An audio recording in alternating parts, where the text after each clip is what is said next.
ইসলামের গভীর অনুভূতি ও আত্মত্যাগের মহিমায় সিক্ত একটি দিন, কুরবানির ঈদ।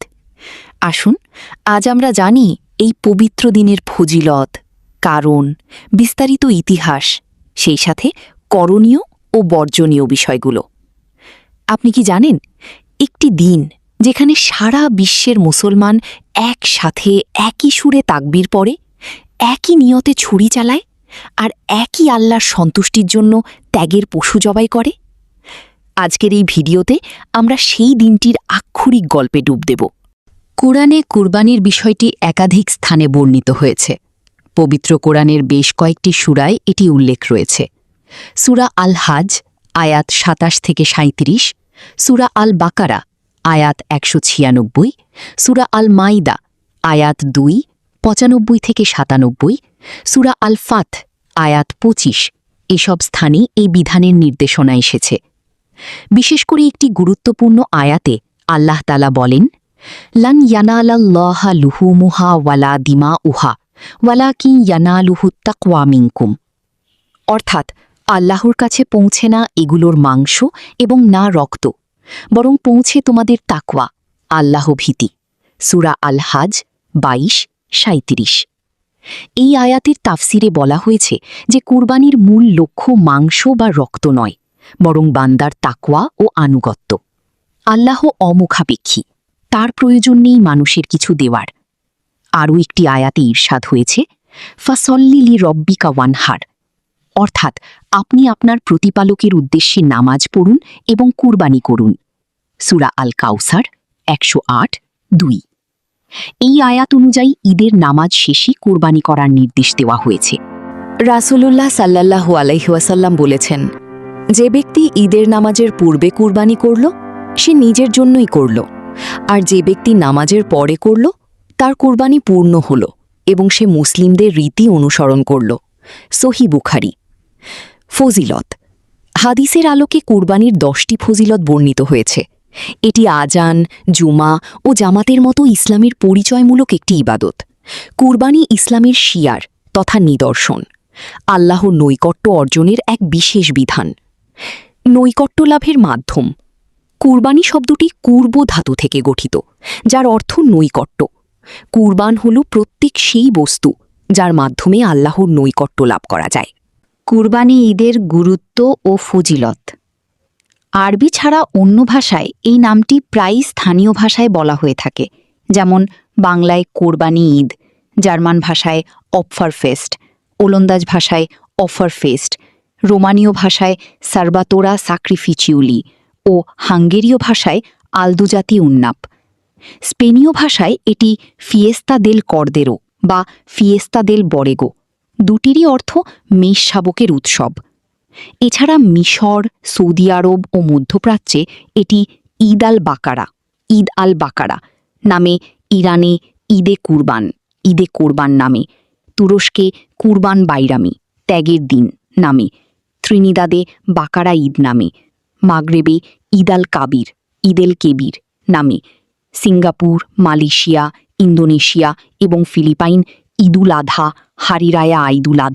হারিরায়া হাজি বা কুরবান নামে, ভারত ও পাকিস্তানে বাকরা ঈদ বা বড়ি ঈদ নামে পরিচিত।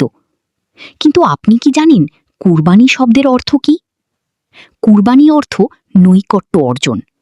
আল্লাহর সন্তুষ্টি লাভের জন্য নির্ধারিত পদ্ধতিতে পশু কুরবানি করা হয়, যা একটি ইবাদত। বছরের সবচেয়ে ফজিলতপূর্ণ ১০ দিন হল জিলহজ মাসের প্রথম ১০ দিন। এক হাদিসে আছে, আল্লাহর কাছে এই দিনগুলোর চেয়ে উত্তম ও অধিক প্রিয় আর কোনো দিন নেই। তাই এই দিনগুলোতে বেশি বেশি তাকবীর, তাহলিল ও তাহমিদ পড়ো। বেশি বেশি তাকবীর পাঠ করুন। আল্লাহু আকবার, আল্লাহু আকবার, লা ইলাহা ইল্লাল্লাহু, আল্লাহু আকবার, ওয়ালিল্লাহিল হামদ। দান সদকা ও নফল ইবাদত বৃদ্ধি করুন। ঈদের দিন রাসূল সাল্লাল্লাহু আলাইহি ওয়াসাল্লাম কোরবানি করেছেন এবং উম্মতকেও কোরবানি করতে নির্দেশ দিয়েছেন।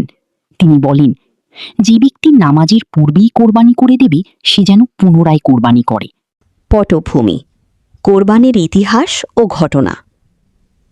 কোরবানির ইতিহাস শুরু হয়েছিল হযরত আদম আলাইহিস সালামের ২ পুত্র কাবিল ও হাবিলের মাধ্যমে।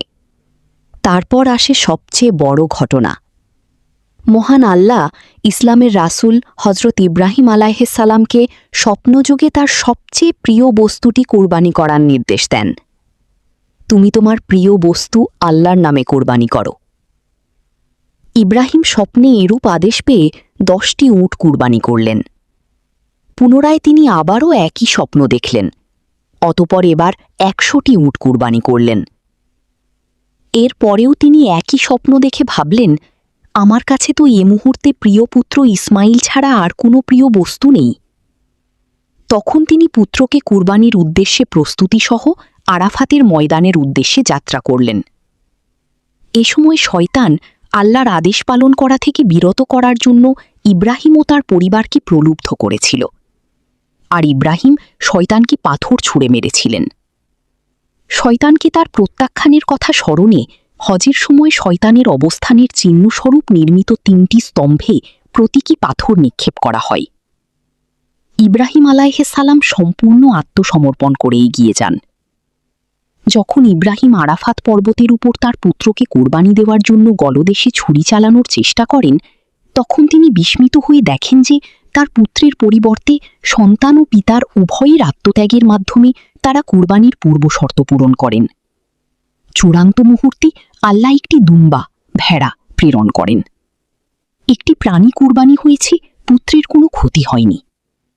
ইব্রাহিম আল্লাহর আদেশ পালন করে কঠিন পরীক্ষায় উত্তীর্ণ হন। এটি ছিল 6 সংখ্যক পরীক্ষা। এতে সন্তুষ্ট হয়ে আল্লাহ ইব্রাহিমকে তার খলিল বন্ধু হিসেবে গ্রহণ করেন। কোরআনে ইব্রাহিম আলাইহিসসালামের পুত্রের কুরবানির ঘটনা উল্লেখিত হয়েছে। হে আমার পরওয়ারদিগার, আমাকে এক সৎপুত্র দান কর।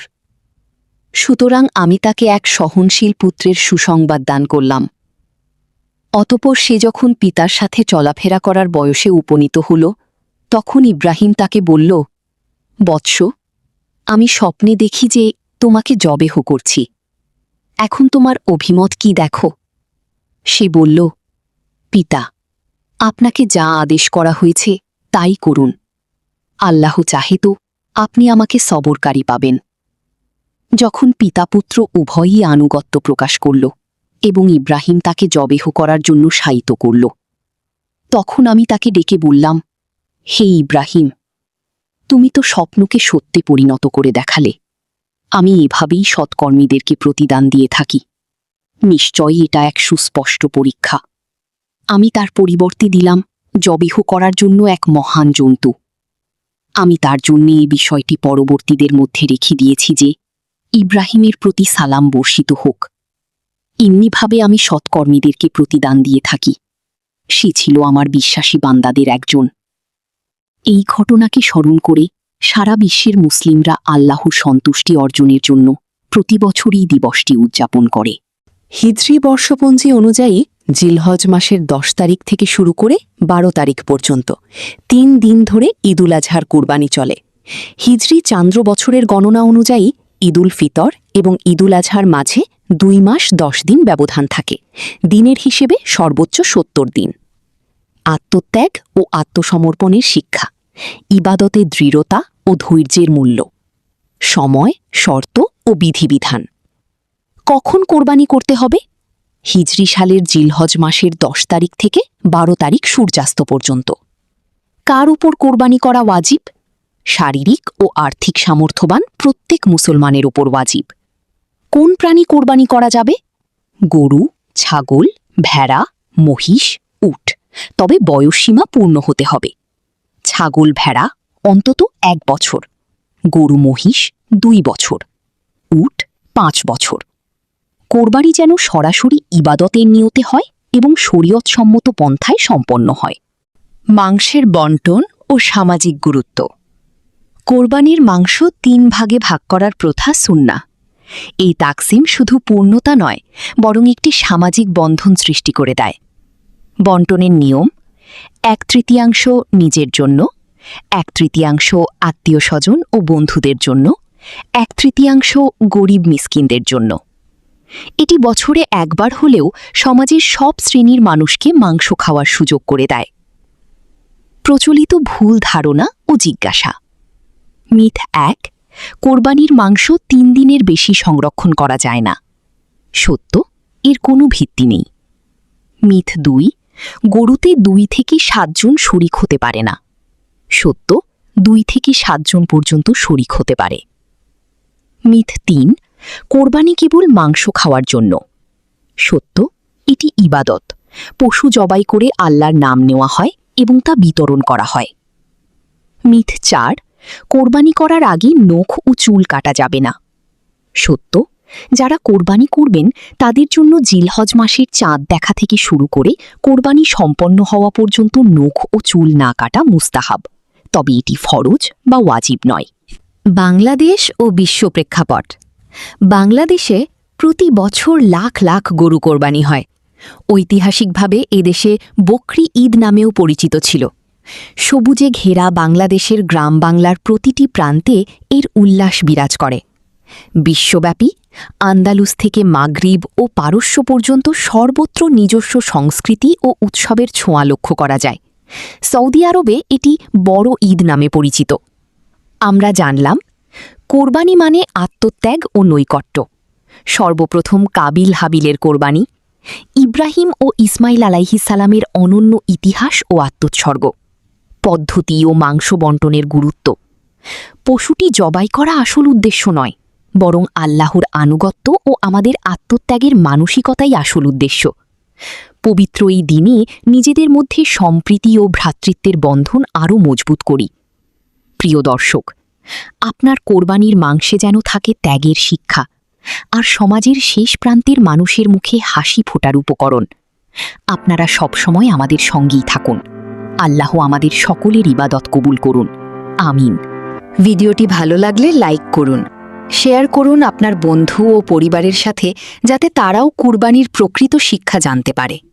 আমাদের চ্যানেল সাবস্ক্রাইব করুন আর বেল আইকন প্রেস করে রাখুন। আসছে আরও ইসলামিক গভীর বিশ্লেষণ। ঈদ মোবারক। আল্লাহ হাফেজ।